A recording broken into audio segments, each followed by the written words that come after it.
अब आबिद बाक्सर का इस दुश्मनी में नाम कब आता है बाकायदा तौर पे? पहले 2003 में ऐवान अदल में टीपू ट्रकामाला पर एक हमला होता है जिसमें वो शदीद जख्मी होते हैं, ठीक है, जबकि उनके गनमैन और कुर्राए के 5 अफराद उसमें मारे जाते हैं, ठीक है। जब उसका मुकदमा दर्ज होता है तो वो तीफी बट, गोगी बट, आबिद बाक्सर के खिलाफ मशवरा में, गालबन शफकत बग्गा बट के खिलाफ भी होता है, ठीक है, जो बसीन के हैं, ठीक है।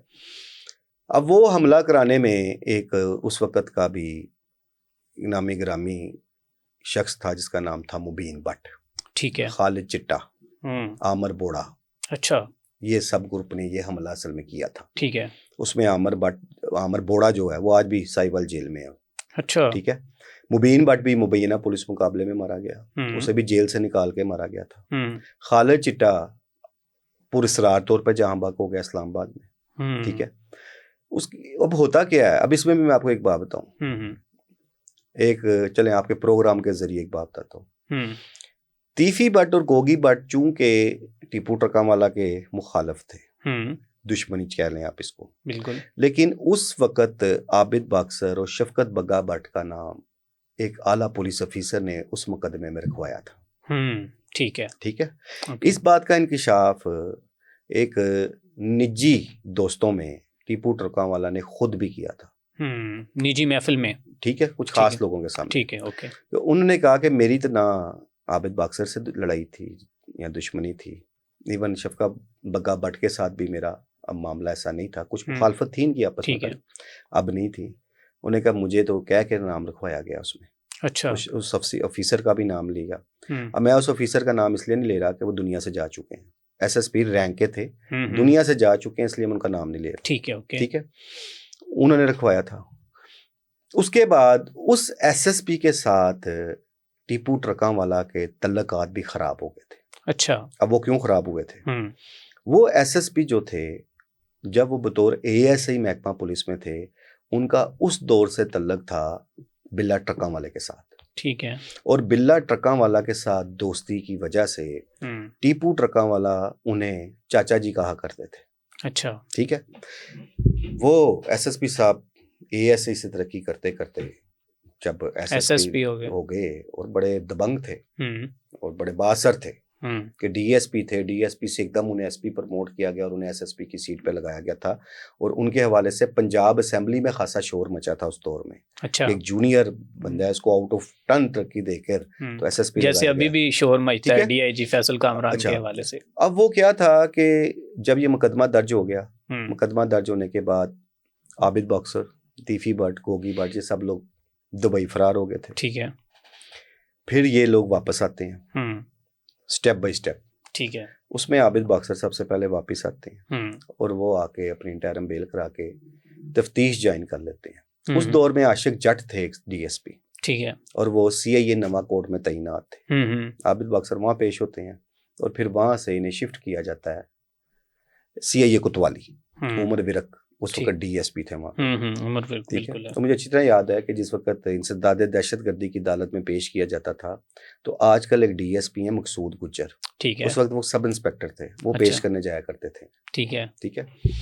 अब उस मुकदमा में वाहिद आबिद बाक्सर थे जिन्होंने 1 साल से ज़ायद अरसा कैंप जेल में गुजारा इस केस में, अच्छा, ठीक है। उसके बाद गोगी बट भी आए, तीफी बट भी आए, लेकिन ये सब लोग क्लियर हो गए थे उस केस में से, ठीक है, ठीक है। फिर होता है वहां से अब एक आबिद बाक्सर और टीपू ट्रकामाला का भी समझ लें, अब एक मैच पड़ गया ना कि जब अच्छा, उनको भी जब मुकदमे में नामजद कर दिया गया और सारा सीन हुआ। फिर अगला मुकदमा कौन सा दर्ज होता है इन लोगों के खिलाफ? 2010 में जब टीपू ट्रकामाला कत्ल होते हैं, ठीक है, उसमें भी तीफी बट, गोगी बट और एक मलक शान थे, उसमें वो उन्हें शामिल किया गया 109 में, ठीक है। उस मुकदमा में भी ये तीनों क्लियर हो जाते हैं, बरी हो जाते हैं, ठीक है। और एक शख्स उसमें आज तक उम्र कैद की सजा काट रहे हैं, जो मौके से एक मुलजम पकड़ा गया जिसने मारा था, उसका नाम है खुर्रम इजाज। खुर्रम इजाज ये कौन था? खुर्रम इजाज एक नौजवान था और इस वक्त भी वो उम्र कैद की सजा काट रहा है। ये कोई टीपू ट्रका वाला केस में। अच्छा हाँ नहीं, ये कोई किस गैंग का सरगना या वक्त गैंग शैग नहीं था। फिर ये जिस कौन वक्त था? वो पकड़ा गया, मौके से पकड़ा गया था एयरपोर्ट पे। अच्छा। जिस वक्त टीपू ट्रका वाला पे फायरिंग की थी, वो मौके से पकड़े गए थे। ठीक है। उस मुकदमा में एक मुलजम को नामजद किया गया, शहबाज साईं। ठीक है। एक लड़का था इमरान गोली, एक नौजवान था एहसन शाह, और तीफी बट, गोगी बट और मलक एहसान, ये 3 नाम मशवरा में थे। ठीक है। ठीक है। इस सारे मामले में एहसन शाह भी पकड़ा गया था। ये 2010 की बात? हाँ जी, उसके बाद एहसन शाह भी गिरफ्तार हुआ। ठीक है। उस पे इल्जाम था उसके बाप पे, उस पे इल्जाम था टीपू ट्रका वाले के कत्ल का। और फिर वही बाद में अमीर बलाज का दोस्त भी बना? नहीं, ये वो दूसरा एहसन शाह था। अच्छा, ये कोई और एहसन शाह? इमरान गोली था। ठीक है। शहबाज साईं था। ओके। इसमें वाहिद एक मुलजम खुर्रम इजाज जिसने मारा था, वो इस वक्त उम्र कैद की सजा काट रहे। ठीक है। शहबाज साईं मफरूर हो गए थे। उसके बाद शहबाज साईं को भी उस केस में इंटरपोल के जरिए गिरफ्तार करके लाया गया। ठीक है। और शहबाज साईं के साथ अमीर बलाज टीपू की सुलह हो गई थी। ठीक है। जिसकी वजह से उनकी जमानत हो गई थी। ठीक है। एहसन शाह और इमरान गोली अदालत से क्लियर हो गए थे। ठीक है। अब उसके बाद क्या होता है कि उस केस में चूंकि ये सब लोग क्लियर हो जाते हैं, मलक एहसान क्लियर हुए, गोगी बट भी क्लियर हो गए, तीफी बट भी क्लियर हो गए, क्योंकि खुर्रम इजाज ने बयान दिया था कि चूंकि टीपू ट्रका वाला ने मेरा एक भाई कत्ल करवाया था, उस रंजिश में मैंने टीपू ट्रका वाला को कत्ल किया। ये बात खुर्रम इजाज का बयान है जो उसने पुलिस कस्टडी में दिया था। ठीक है। ठीक है। उसके बाद बलाज की दुश्मनी का सीन शुरू हो गया। तो अब ये सारी बातें हैं तो पुरानी, सब लोगों को पता है, लेकिन बताने का मकसद है कि ये 2 घरानों की दुश्मनी, ये गैंग नहीं है। ठीक है। जिसे हम कहते हैं गैंग वार। बिल्कुल ठीक है। और अगर कोई गैंग वार का सोचे भी तो फिर उसका अंजाम फिर वही होता है कि जो साथी छुड़ाने आते हैं। ठीक है। कराची में ये चीजें थी।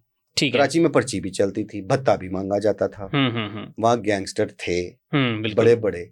लेकिन आप अगर कराची की हिस्ट्री में जाएं तो वो फिर आप देखें, वो फिर और लेवल की बातें थी, उसमें पॉलिटिकल पार्टीज की इन्वॉल्वमेंट। कराची की हिस्ट्री में एक बड़ा नाम है राव अनवार और चौधरी असलम। अब कराची को अगर आप लाहौर से कंपैरिजन करें, लाहौर में वो चीज नहीं है। कराची में सियासी जमातों ने अपने विंग बनाए हुए थे। कौन सी सियासी जमात थी जिसने अपना एक ऐसा विंग नहीं बनाया हुआ था कि जो अपने मुफादात के लिए सब कुछ करता था?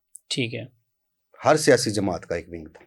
ठीक है। जिसे आप गैंगस्टर ही कह सकते हैं। ठीक है। अच्छा पाई साहब, यहाँ पे सूरत-ए-हाल बिल्कुल ठीक है। पाई साहब, मुझे थोड़ा सा बताइएगा कि चौधरी असलम बड़े एक मतलब कि हमने खुद रिसेंट उनकी जो डेथ हुई है, फिर हमने उनकी वीडियोस और उनका जो स्टाइल था चलने का, वाइट कपड़ों में अक्सर वो रहते थे, और उनकी एक तो वो शहादत के बारे में या उनकी मौत के बारे में बताइएगा, और दूसरा राव अनवार का किस तरह उन्होंने भी अपना दबदबा रोब जो है वो रखा, और फिर उनका वो मसूद कत्ल केस के अंदर भी जो है वो कहते हैं कि वो इनकाउंटर करने वाले वही थे।